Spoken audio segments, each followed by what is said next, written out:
the classic textbook treatment of mantle cell is to take them immediately to induction therapy. If they're young, consider a consolidative transplant.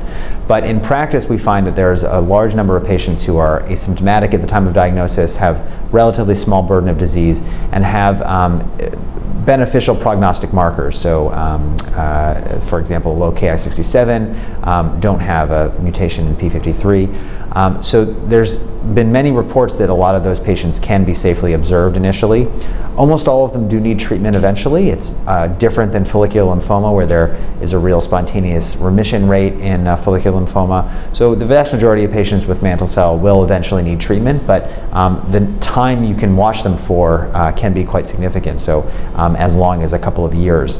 There's also some interesting data that hasn't really been presented yet, but that I've been a part of, looking at the outcome of these patients when you actually decide to pull the trigger and treat them, and potentially maybe they don't need to be treated the same as the typical patient with mantle cell lymphoma. So stay tuned for that, because it's not yet published, but that is coming as well.